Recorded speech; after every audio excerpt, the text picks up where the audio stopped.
Hello students, today we will discuss about carbon dioxide and it's impacts. Carbon dioxide के बढ़ने से उसके क्या नेगेटिव इम्पैक्ट्स हैं। ह्यूमंस ने कार्बन डाइऑक्साइड रिलीज़ करी, साथ ही साथ इंडस्ट्री से कार्बन डाइऑक्साइड रिलीज़ हुई। कार से जो फ्यूम्स निकल रहे हैं, जो फॉसिल फ्यूल्स जला रहे हो आप, वो सारी चीज़ें कार्बन डाइऑक्साइड का लेवल बढ़ा रही है। अब CO2 का लेवल यानी कार्बन डाइऑक्साइड का लेवल बढ़ गया तो उसके नेगेटिव इम्पैक्ट्स हैं, तो वही हम पढ़ेंगे। लेकिन वही कार्बन डाइऑक्साइड की थोड़ी ज़रूरत हमें होती भी है।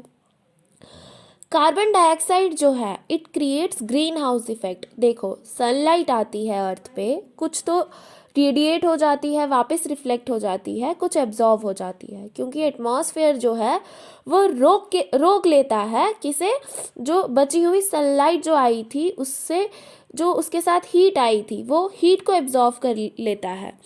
कौन? एटमॉस्फेयर। वो उसे बाहर नहीं जाने देता। अब एटमॉस्फेयर एब्जॉर्व कर लेगा तो वो पूरे अर्थ के ऊपर जो ब्लैंकेट है, ब्लैंकेट की तरह बना हुआ है, वो क्या करके रखेगा, रात के समय में हीट का अमाउंट जो है उसे डिक्रीज़ नहीं होने देगा। रात में सनलाइट तो आ नहीं रही है, तो रात में अर्थ के टेम्परेचर को लिवेबल बनाने के लिए कार्बन डाइऑक्साइड एक बहुत इम्पॉर्टेंट रोल प्ले करती है। By trapping the heat radiation from earth, जो हीट रेडिएशन अर्थ से निकल रही है उसे रोक के रखता है, वापस जाने नहीं देता है स्पेस में। कौन? एटमॉस्फेयर। एटमॉस्फेयर के अंदर कार्बन डाइऑक्साइड, जिसके चलते एक एटमॉस्फेयर ऐसा बन जाता है कि आप रह सकते हो इस तरह के एटमॉस्फेयर के अंदर। लेकिन अब इसके नेगेटिव इफेक्ट्स क्या है?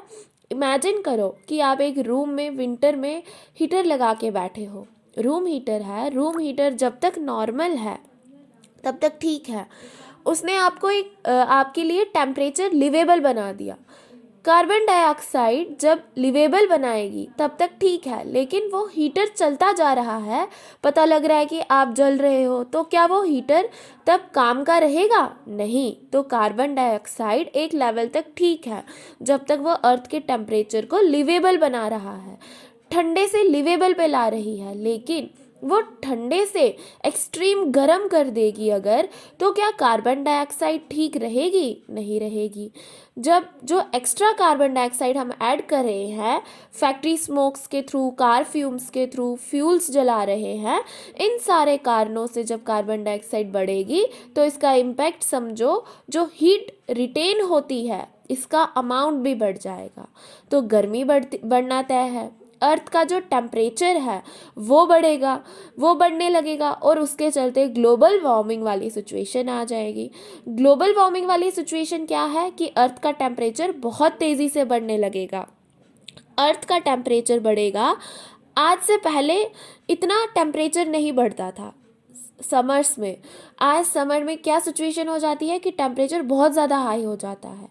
तो आज से 10 ईयर्स पहले अगर हम देखें, ये टेम्परेचर इतना हाई नहीं होता था, तो आज टेम्परेचर इतना ज़्यादा हाई होता है, तो आज से 10 ईयर्स के बाद और ये टेम्परेचर हाई हो जाएगा।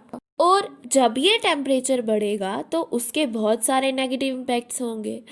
अर्थ टेम्परेचर जब साल दर साल बढ़ता चला जा रहा है, क्यों? क्योंकि कार्बन डाइऑक्साइड और दूसरी ग्रीन हाउस गैसेस जो हैं, मतलब कार्बन डाइऑक्साइड के साथ जो गैसेस है जो हीट को रिटेन कर के रखती हैं, वो गैसेस बढ़ेगी तो हीट रिटेंशन भी बढ़ेगा, तो अर्थ का टेम्परेचर भी बढ़ेगा।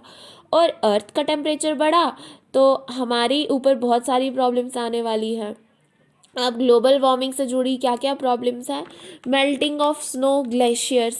स्नो ग्लेशियर्स एक कंट्रोल टेम्परेचर में वो ठीक है, लेकिन जब अगर टेम्परेचर बढ़ा, पूरे अर्थ की हीट रिटेंशन बढ़ी, तो कहीं ना कहीं जहाँ जहाँ हमारे ग्लेशियर्स हैं, अंटार्कटिका में, हिमालयाज़ में, वो सारे ग्लेशियर्स मेल्ट होने लगेंगे, पिघलने लगेंगे, क्योंकि अगर हम बर्फ़ को धूप में रखें तो वो मेल्ट होगी। वैसे ही अगर टेम्परेचर बढ़ेगा तो ग्लेशियर्स पिघलने लगेंगे।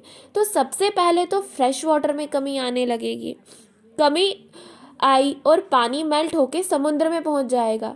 पानी समुद्र में पहुंचेगा तो अगर पानी बढ़ेगा तो कोस्टल एरियाज़ में जो लोग रह रहे हैं वो पानी में उनके घर जो है वो डूब जाएंगे, उनके घर में पानी पहुंच जाएगा।